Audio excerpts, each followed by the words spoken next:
Husband of Queen Elizabeth has died at the age of 99. Buckingham Palace made the announcement about less than a half hour ago. And with more on this, let's welcome back to the program Dominic Green, Deputy U.S. Editor of The Spectator. And Dominic, I know he was 99 years old and recently was released from the hospital, but still, it's a bit shocking when you hear it. Hello, Henry. Hello, Paul. Yes, it is absolutely shocking. I mean, he was obviously very ill when he left hospital in March. He was 99 years old. But nevertheless, for me and millions of other people, this is a person who's been a permanent fixture of our lives. And so it's a tremendous shock, despite all of that, to hear that. And I think the reactions, certainly in Britain today, show how deeply appreciated his service was and how affectionate people were towards him. You know, rough edges and all. People liked that. And I think there's going to be a tremendous wave of public grief on this news.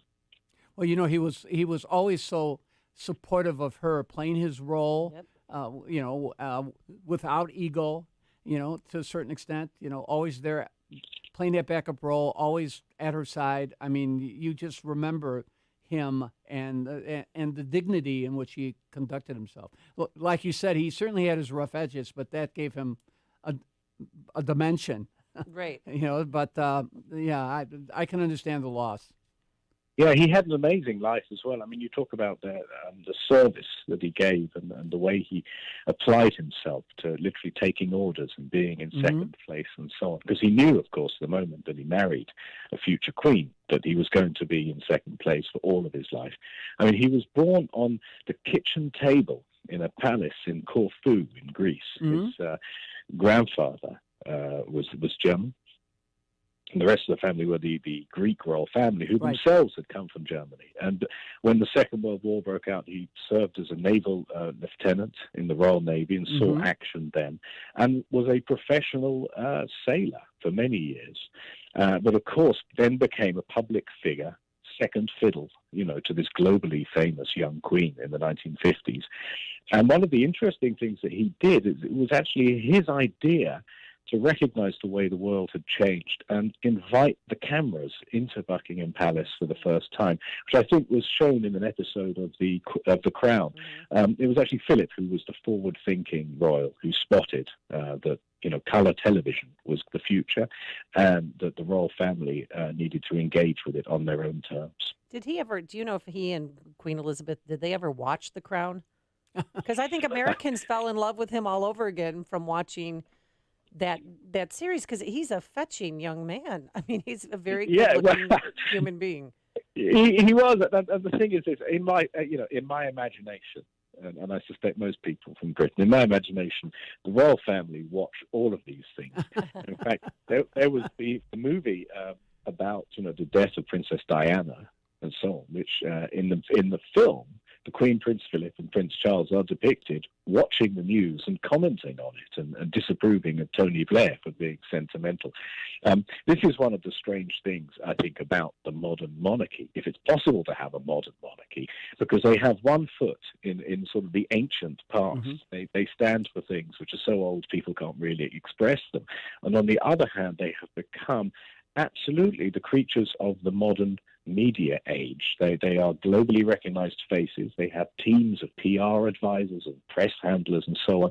They're acutely aware of how they look or how they would like us to see them.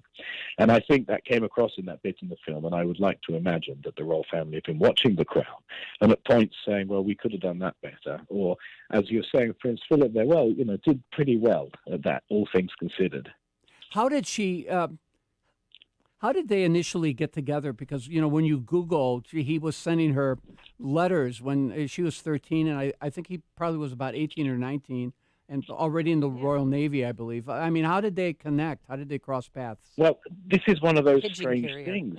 But if you're a royal, then you tend to meet the other royals. It's like pandas. When pandas breed in captivity, they have to be shipped over, and things have to be arranged. And so, yes, he seems to have immediately realized that this was the woman he wanted to marry. I mean, it's quite unusual. I think Jerry Lee Lewis has done something similar in the past. But well, I'm not suggesting that they had any intimate relationship absolutely not.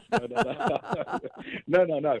And I wouldn't suggest that about Jerry Lee either, because I know he's armed at all times.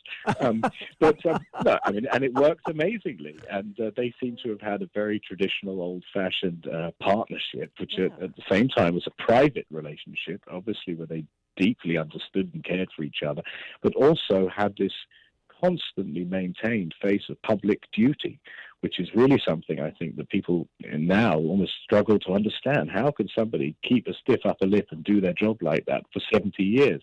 And the answer, I mean, it came across, I think, quite well in The Crown, and there is grounds for believing it. But at times he found it very frustrating, because this is somebody, you know, he'd commanded ships. Mm-hmm. He had ideas. He was no fool. He's not a stuffed shirt. And I think at times he probably did feel that the royal gig actually was quite restrictive. That though he was doing a good job, there may have been times when he felt he could have done a better job using his abilities and so on. And you know, he was, I mentioned he was prickly. In a sense, that isn't perhaps how a normal person would behave if you joined the royals. You know, you would think this is bizarre, and you would make jokes, as he was famous for his slightly tasteless jokes, which, of course, is the best way of putting people at ease, you know, when they're lined up to curtsy and bow and so on. And it's, of course, that's what they do in the Navy or in any military, is the humor is what keeps things going. And I think it's worth remembering this is someone who came into Britain as an outsider. Mm-hmm. You know, he learnt the ways of doing it so well that in the end, he stood for all those things. But the fact is, you know, he grew up speaking Greek. He was from a German Greek royal family, accidentally almost ended up in the Royal Navy, and then became this quintessential Englishman. All right, Dominic Green, here's a question all the ladies want to know. Will Prince Harry and Meghan Markle go back for the funeral? Well, He better, or I'm going to, I mean, because they had a special relationship, too. I mean, they have 4 children, 8 grandchildren, and 10 great-grandchildren. Yes, I mean, at the moment, of course, in Britain, there is a restriction on the number of people who can attend the funeral. It's 30, but then this is the royal family. And there were plans, of course, laid in years ago for an elaborate state funeral, which is the whole thing involving horses and carriages and so on. And in fact, when I was in London a few weeks ago, I walked past Buckingham Palace, and next door to it is the Guards, with the Regiment of Guards, their barracks. And I noticed that the soldiers there were drilling the slow march, which is what they do for a state funeral. So all of this has been prepared. Of course, the big question is, I imagine Harry must attend, but I suspect he will be attending alone. So even though he had said, and I read that he didn't want much of a fuss when he passed away, it's still going to be a pretty elaborate affair, you think? Well, you know, if you or I say we don't want a fuss, that means a plate of sandwiches and a round of beers or something. But, well, their fuss is a lot different. Yeah, well, yeah. But, you know, when Prince Philip says he doesn't mean a fuss, he means, you know, a lower degree of fuss. I think it's an interesting moment because in Britain, you know, they've had this great success with the coronavirus jabs. And in fact, Monday is one of the days predicted for them hitting herd immunity. And part of there's a big celebratory atmosphere, I think, of opening up and getting back to normal. And so a big public event like this might actually be part of that. And so I wonder if the people who run these things, you know, the PR handlers and the royal family's team will be advising them to actually give the public what they want, to give people a chance to show how much they appreciated the Duke. But as to Harry and Meghan, I think it's very important, and I think people in Britain certainly will want to focus on the Duke of Edinburgh and not on, you know, one of his numerous grandchildren. Oh, but Prince Harry better show up. I mean, honestly, who do you think is going to be delivering the eulogy? That's a wonderful question. I suspect, well, the Archbishop of Canterbury will get the official job because he's, you know, the head of the church, and the church has got a spot in the constitution there. But I imagine it'll be Prince Charles, as his eldest son, who will get to do it. Did they have a strong relationship? Well, I think as it was depicted in The Crown, I think it was quite tough in the sense that Prince Philip was a very strict, duty-driven person, and Prince Charles is quite a sensitive person who also has felt that being in the royal family has not allowed him to express himself as much as he would have liked to. I'm of the opinion that being in the royal family has allowed him an enormous platform to express whatever he's thought, and perhaps a greater platform that he would have achieved on his own merit. But yeah, the relationship does seem to have been a little frosty, but then all of their relationships are a little odd, simply because they are a very odd family. I think it's more like one of those old rock bands when they get together again and each have separate dressing rooms in order to put up with each other when they go out on stage. So distance and privacy and so on, I think, are probably more necessary to survive as a royal than they might be for civilians like us. And are you going to be attending the funeral? Well, I haven't received an invitation, but I happen to be going over to London on Saturday night. So I will be there, and I hope that I'll be able to phone in and tell you how it goes. Yes. Well, the whole world will be watching, that's for sure. Dominic Grain, Certainly. Deputy U.S. Editor of The Spectator, thank you so much for joining us. We appreciate it. Thank you. Thank you. And he joined us on our turnkey.pro answer line. This is the morning show more Chicago radio listeners are choosing.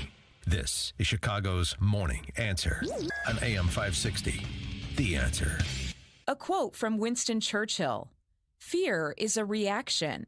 Courage is a decision." Listen, to all you manufacturing companies out there, I encourage you to call my friend Laz Coolshar from Automated Systems. Automated Systems is a software and system integration company that specializes in companies that are required to meet the FDA numerous compliances and requirements.